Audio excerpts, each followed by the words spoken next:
ভাবছেন ক্যালেন্ডার নিয়ে কি করছি? আমার মাও সকালে জিজ্ঞেস করতেছিলেন যে আপু ক্যালেন্ডার দিয়ে কি করতেছো?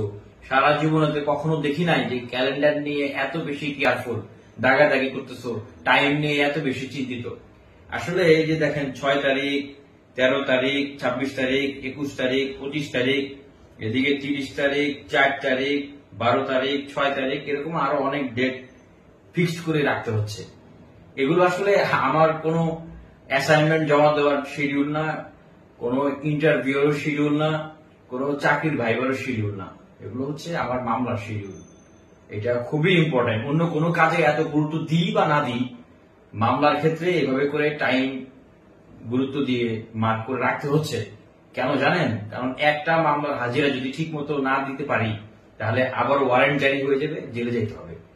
আমার মা জিজ্ঞেস করলো যে তোর বন্ধুরা তো এখন এভাবে ক্যালেন্ডারে মার্ক করে রাখে তাদের চাকরির ভাইবা, তাদের যারা ব্যবসা বাণিজ্য করে তাদের মিটিং শিডিউল, তাদের প্রজেক্ট শিডিউল, যারা তার দেশে বিদেশে যারা পড়াশোনা করছে তাদের বিভিন্ন প্রজেক্ট শিডিউল, বিভিন্ন ভাইবা শিডিউল, আর তুই এভাবে করে মামলা শিডিউল করে রাখছ। হ্যাঁ, এটা সত্যি। এই আওয়ামী লীগ সরকারের আমলে রাজনীতি করতে গিয়ে 10টি মামলা তারা আমার নামে দিয়েছে, যার প্রত্যেকটা ভিত্তিহীন, মিথ্যা এবং প্রহসনমূলক এবং নির্যাতনমূলক মামলা। এভাবে করে তারা যে একটা পলিসি তৈরি করছে যে একটা মানুষের জীবনকে কিভাবে ধ্বংস করে দেওয়া যায়, একটা মানুষের জীবনকে কিভাবে একদম ক্র্যাশ করে দেওয়া যায়।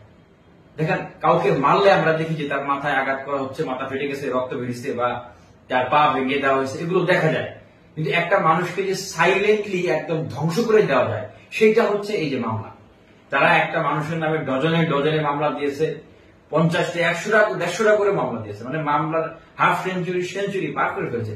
বিশ্বের আর কোন দেশে এইভাবে করে প্রতিহিংসামূলক মামলা আমার জানা মতে কোন দেশে এরকম দেওয়া হয় না, যেরকমটা বাংলাদেশে এরকম রাজনীতি, এই নষ্ট নোংরা রাজনীতির ক্ষেত্রে প্রতিপক্ষকে, বিরোধী দলকে বা বিরোধী রাজনৈতিক নেতাকর্মীদেরকে দমন করার জন্য সরকারি দলগুলো দিয়ে থাকে। এই কথাগুলো আপনাদেরকে জানালাম কারণ কি, আপনারা অনেক সময় বলেন যে বিরোধী রাজনৈতিক দল বা নেতারা এখন কেন কড়া কড়া বক্তব্য দেয় না, বিরোধী রাজনৈতিক দল নেতারা কেন শক্তিশালী আন্দোলন গড়ে তুলতে পারে না, কেন প্রতিবাদ করতে পারে না।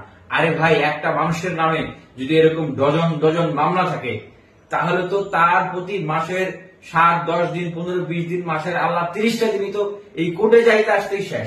তার ব্যবসা বাণিজ্য, চাকরি, পরিবার, ঘর সংসার সবকিছু এমনিতেই তছনছ হয়ে যায়। তো ওই লোকটা রাজনীতি বা করবে কখন, আন্দোলন সংগ্রামটাই বা করবে কখন, আপনাদের জন্য কথাই বা বলবে কখন? সেই সুযোগটা নাই। এই জিনিসটা একটু বুঝবেন, এই বিষয়টা একটু দয়া করে উপলব্ধি করবেন। এই যে আমি আমার 10টা মামলা, এখন প্রতি মাসে আমাকে 10 থেকে 15,000 টাকা এই যে যাও আসো এই সমস্ত কিছুর পিছনে খরচ করতে হচ্ছে। আমি তো একজন স্টুডেন্ট, তা আমি এই টাকাটা কোথায় পাবো? কিন্তু এটা বাধ্যতামূলক, আমাকে খরচ করতেই হবে, না হলে আমার নামে ওয়ারেন্ট জারি হবে, আমাকে আবার কারাগারে যেতে হবে।